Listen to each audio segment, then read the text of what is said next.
Mi nombre es Roberto José Fernández, estudiante del curso de conmutación. Esta es la sustentación de la tarea 5.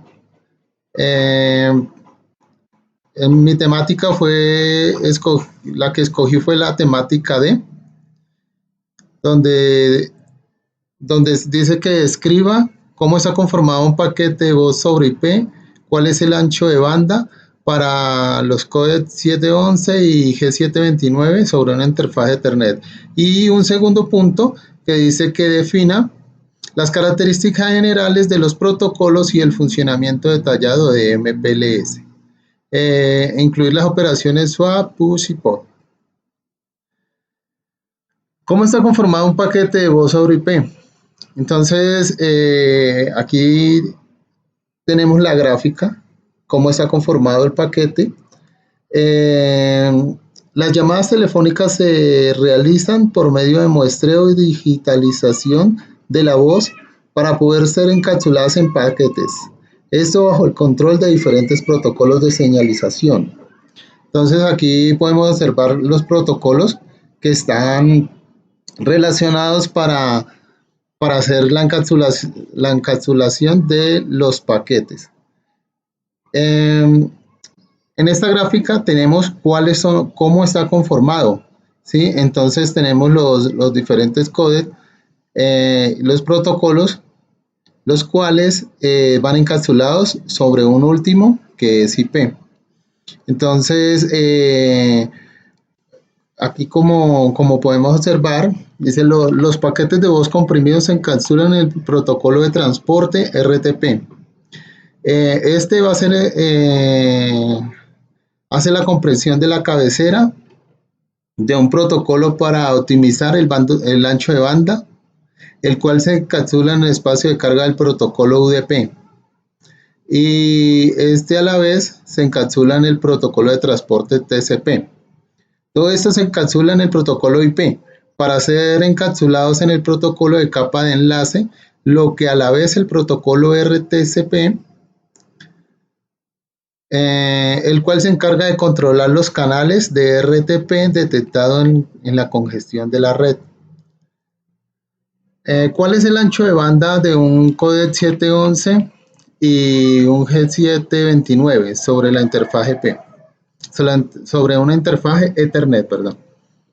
Entonces aquí tenemos, vamos a hacer a explicar cómo se calcula el ancho de banda del codec G729. ¿Sí? Decimos que este codec es un algoritmo de compresión de datos que está favoreciendo el uso de la telefonía IP gracias a su bajo uso de ancho de banda. Entonces, lo primero que debemos hallar o tenemos es, calculamos el tamaño total del paquete, que van a ser sumados. Entonces, el tamaño total del paquete es igual a la suma de la cabecera de la capa 2 más la cabecera de IP, UDP o RTP y más el tamaño de la carga útil de voz. Entonces aquí tenemos los valores. Tenemos que la cabecera de nivel 12 es igual a 6 bytes. La cabecera CRTP es igual a 2 bytes y la carga útil es igual a 20 bytes. Entonces el tamaño del paquete total sería igual a la suma de estos valores, que sería un total de 28 bytes.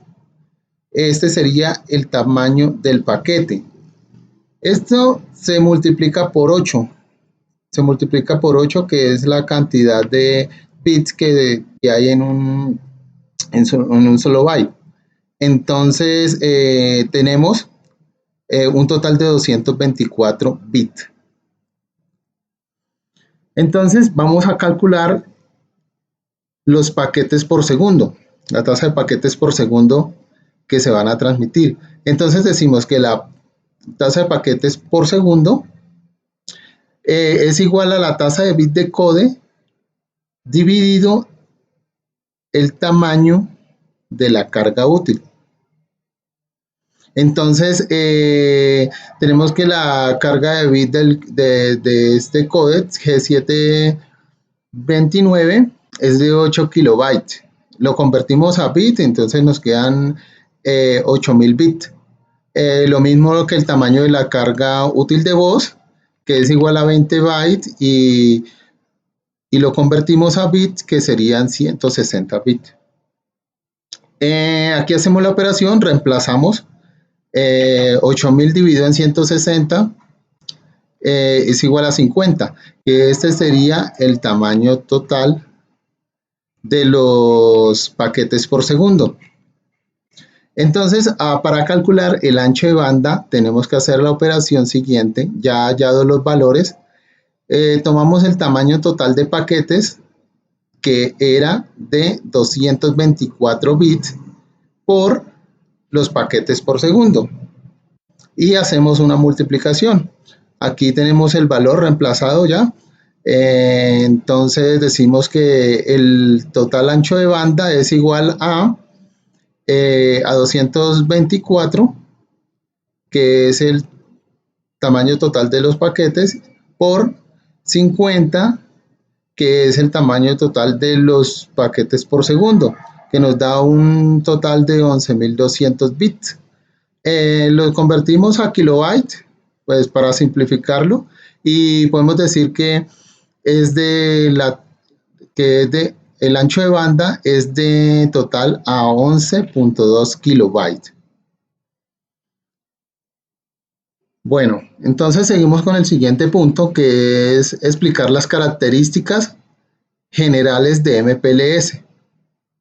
Entonces aquí tenemos 5 características pues, principales, que una es que integra el nivel de datos del modelo OSI de una red.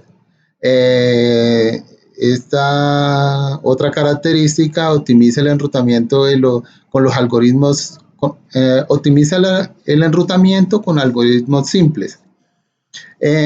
Optimiza el establecimiento de túneles en las VPN. Permite introducir QoS, calidad de servicio, en las redes IP, y combina el control de enrutamiento con la conmutación de paquetes. Tenemos aquí los protocolos. Los protocolos que se usan en MPLS. Entonces tenemos el primer protocolo, que es LDP, el cual por medio de los enrutadores intercambian información. Tenemos el RSVP. Este es usado por un host para pedir la calidad de servicios específicos.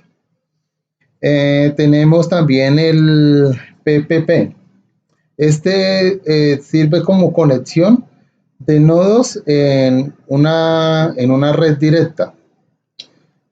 También tenemos el HDLC, que este se encarga del enlace de datos dirigido a bit. Admite tasas de transmisión de diferentes redes, sincrónicas y asincrónicas. Entonces, aquí tenemos el funcionamiento de una red MPLS. Mecanismos de transporte. Esta red MPLS es un mecanismo de transporte de datos estándar para trabajar en la capa de enlace de datos y la capacidad de la red del modelo OSI. MPLS da prioridad a paquetes de transmisión, tráfico de voz, lo cual es óptimo para las llamadas de voz IP. ¿Cómo funciona? El protocolo MPLS funciona agregando un encabezado a cada paquete que contiene uno o más etiquetas. Estos paquetes son enviados después de una búsqueda por etiqueta. Estas etiquetas son distribuidas viajando por el protocolo de distribución LDP, el cual los routadores intercambian información. Con este protocolo LDP, los ruteadores intercambian la información. Hay un ejemplo que dice que, por ejemplo, en un momento en que llegue un paquete que no esté etiquetado, ingresa por el enrutador de ingreso y este paquete necesita usar un tool MPLS. El enrutador se determina qué clase de servicio FEC de envío tiene y luego inserta etiquetas al encabezado MPLS creado y sale el enrutador. Cuando este paquete es recibido por el enrutador receptor, examina la etiqueta basado en el contenido, hace una operación push, que significa apilar, pod, que significa desapilar, o swan, que significa intercambiar. Entonces, en estas operaciones, acá las podemos ver, está un poco pequeño, pero aquí las podemos ver, qué es lo que hacen cada operación de estas. Entonces, decimos que una operación push eh, agrega, o sea, el rutador de salida, el enrutador receptor examina la etiqueta y basado en este contenido hace la operación. Entonces decimos que cuando el enrutador va a hacer una operación push, dice que agrega una nueva etiqueta y esta etiqueta es empujada encima de la otra encapsulando la anterior. Cuando hace una operación pod, la etiqueta es removida del paquete. Lo cual hace que se revele una etiqueta que estuvo anteriormente. Esto es un proceso de desencapsulado y esto lo hace el enrutador de egreso. La operación swap, la etiqueta es cambiada y enviada por el camino que determine o que esté asociado a esta nueva etiqueta. Entonces, ese es el funcionamiento de toda la red MPLS, la cual es muy óptima para llevar llamadas de voz IP o VoIP. Muchas gracias.